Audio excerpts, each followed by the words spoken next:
Friends, zero based budgeting इसका शायद आपने थोड़ा बहुत सुना होगा, राइट। आज हम इसी टॉपिक को डिस्कस करेंगे। इसके कुछ ग्लिम्पसेस भी शायद आपने देखी हो न्यूज़ वगैरह में। तो आइए थोड़ा सा जानते हैं क्या होता है, क्या जीरो बेस्ड बजटिंग होती। तो जो जीरो बेस्ड बजटिंग होता है ये एक्चुअली होता है ये आपका एक ऐसा बजट, ओके, एक ऐसा बजट जहां पर आप बात कर रहे हैं कि आपके पास कुछ बैकअप नहीं है, आपने के पास कोई पिछला डेटा नहीं है, कोई ब्लूप्रिंट नहीं है, कोई कोई कोई भी ऐसा फंडामेंटल एक्सपीरियंस या लास्ट का आपको यूज करने के लिए नहीं है। या आप कहें कि ये बजट बाउंड होता है कि आपने एकदम फ्रेश से स्टार्ट करना है। इन अदर वर्ड्स एकदम फ्रेश स्टार्ट करते हैं, कोई फंडामेंटल यूज नहीं करते, प्रीवियस ईयर का कोई बैकअप यूज नहीं करते, कोई ब्लूप्रिंट या फिर कोई प्रीवियस ईयर के बजट कुछ भी रेफर नहीं करते। आप इस साल के अपने गोल सेट करते हैं सिंपली, और उसके अकॉर्डिंग आप अपने बजट को प्रिपेयर करते हैं without taking help of the previous years, okay. And इसका ऑब्जेक्टिव क्या होता है? इसका ऑब्जेक्टिव होता है reducing unnecessary cost, okay.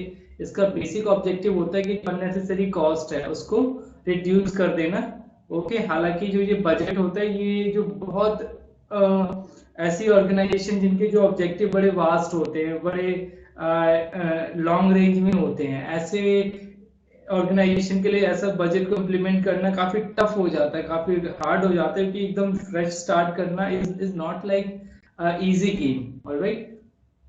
So budget के बारे में तो आपको पता ही होगा। बजट होता है कि budget is just like planning, कि आपका जो अपकमिंग 1 ईयर है, नेक्स्ट 1 ईयर के लिए आपकी इनकम कैसे आने वाली है, आपके सोर्सेज क्या रहने वाले इनकम के, और एक्सपेंसेस क्या होने वाले हैं आपके, आप खर्च कहाँ करने वाले हैं, राइट।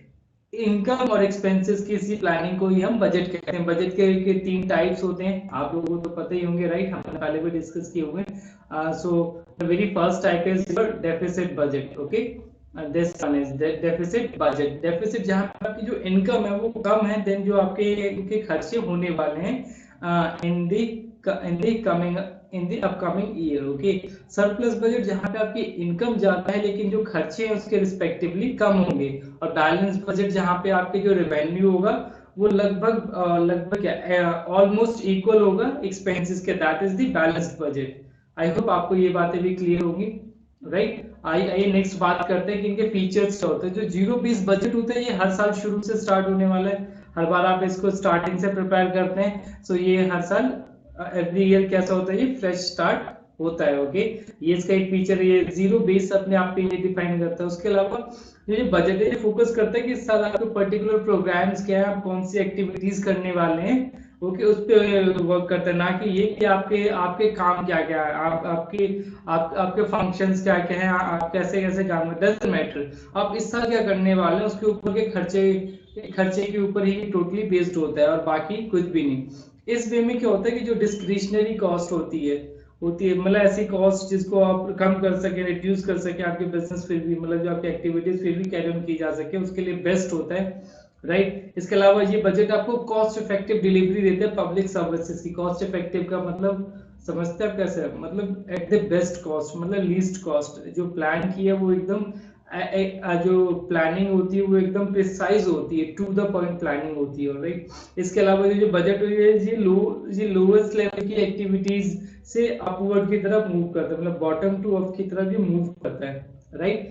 इसके अलावा इसका और सबसे अच्छा फीचर जो मुझे भी लगता है पर्सनली, दैट इज इसके लिए आप अकाउंटेबल ठहरा सकते हैं। जनरल बजट में क्या होता है, ट्रेडिशनल बजट, उसमें आपने खर्चे और इनकम को जो है प्लान तो कर लिया, उसके लिए कोई रिस्पॉन्सिबल नहीं होता, राइट। इसीलिए आप जो बजट एक्चुअल होता है और जो उसके आउटपुट होते हैं वो मैच नहीं करते हैं। बट यहाँ पे आप फंक्शनलीज जिनको के लिए आप बजट एलोकेट कर रहे हो, राइट, उनको आप अकाउंटेबल ठहरा सकते हो, उनका क्वेश्चन भी कर सकते हो if something happens in case of mismatching, okay.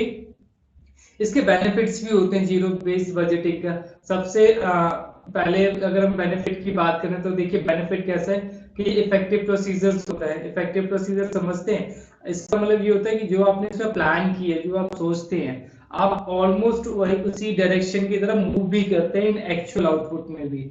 उसके अलावा ये नए आइडियाज को वेलकम करते हैं, क्योंकि आप देखिए हर साल आप एक नई शुरुआत कर रहे हो, राइट? तो उस साल में जो एग्जिस्टिंग टेक्नोलॉजी हो या जो नॉलेज हो या जो मेथड्स हो या जो मटेरियल हो, आप उसको यूज कर सकते हो। ऐसा नहीं कि आपने लास्ट ईयर में कुछ प्लान तैयार किया था, उसमें क्या आपने जो जो प्रीवियस टेक्नोलॉजी उसको आधा यूज किया रखा हो, प्रोजेक्ट भी अभी तक पूरा नहीं हुआ।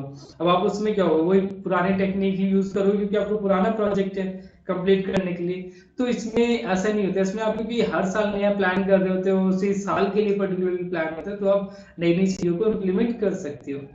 तीसरा क्या प्लस पॉइंट होता है कि इससे रिसोर्सेज होते हैं उनका एफिशिएंट एलोकेशन होता है। एफिशिएंट एलोकेशन कहने का मतलब कि जो रिसोर्सेज है उनको प्रॉपर्ली यूज किया जाता है। ओके, उसके अलावा प्लानिंग टूल भी होता है। ये प्लानिंग टूल का मतलब क्या है कि इसको आप यूज कर सकते हो ये आइडेंटिफाई करने में एक्चुअली कि आपका कहाँ पे वेस्ट हो रहा है, कहाँ पे आपके रिडंडेंट आइटम्स पे कॉस्ट जा रही, तो आप उसको उस कॉस्ट को टारगेट करके एकदम से नील कर सकते हो, अवॉइड कर सकते हो।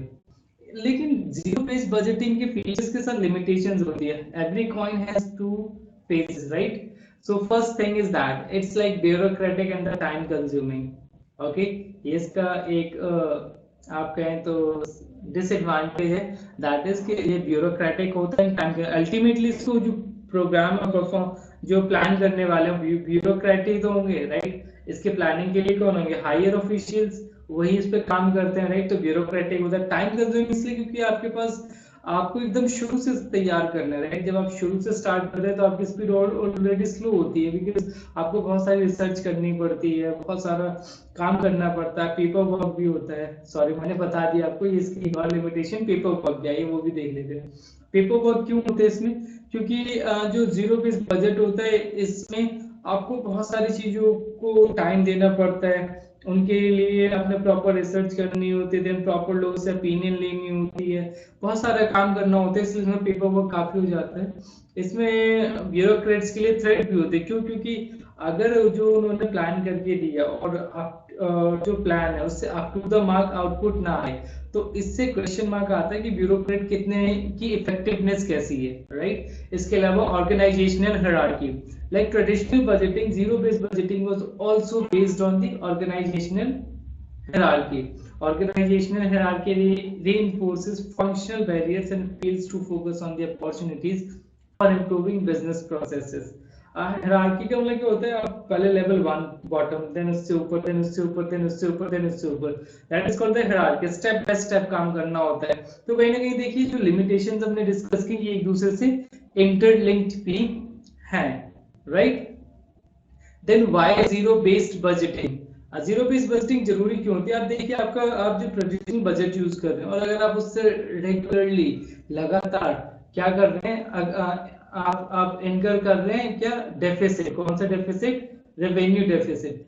इस केस का मतलब क्या है कि जो आपके बजट प्लानिंग है, जो आपका बजट है, उसमें कहीं ना कहीं कोई गलती है, कुछ ना कुछ उसमें आप कह सकते हो कोई प्रॉब्लम है, राइट? तो इस टाइम पर आपके पास एक अच्छा ऑप्शन होता है जीरो बेस्ड बजटिंग। उसके अलावा कई बार ऐसा होता है कि जो आपके बजट्स है, लेट्स से परफॉर्मेंस बजट है, यहाँ पे आपने टारगेट सेट किया, वो टारगेट ही आपके मीट नहीं हो रहे, तो उस टाइम पे जब आपके टारगेट ही मीट ना हो रहे हो, पुअर इंप्लीमेंटेशन हो बजट का, उस टाइम पे आप जीरो बेस्ड बजट को एज एन ऑप्शन यूज कर सकते हैं कि अगर यहाँ पे टारगेट पूरे नहीं हुए तो आप अकाउंटेबल पर्सन से क्वेश्चन कर सकते हैं कि ऐसा क्यों नहीं हुआ। ये एक एस्पेक्ट। इसके अलावा आप ये देखिए ना कि आपके जो टारगेट होंगे एकदम रियलिस्टिक होंगे, उस पर्टिकुलर ईयर के टारगेट होंगे, उनको वेल प्लान किया गया होगा, राइट? उसमें टाइम लगा होगा जरूर, बट उसको प्लान बहुत अच्छे वे में किया होगा।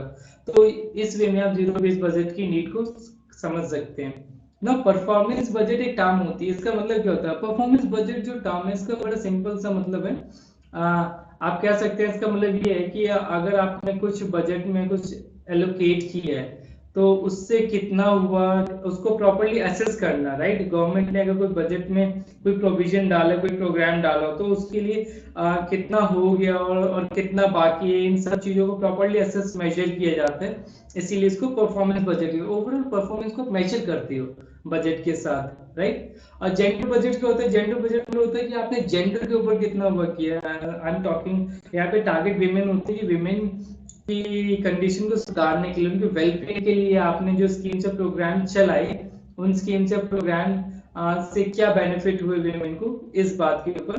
और इस बात के ऊपर कंसीडर किया जाता है जनरल बजट में। ओके, तो आई होप आपको कुछ टर्म्स के साथ जीरो बेस्ड बजट के बारे में भी अच्छी खासी नॉलेज मिली होगी। So thank you so much, have a great time.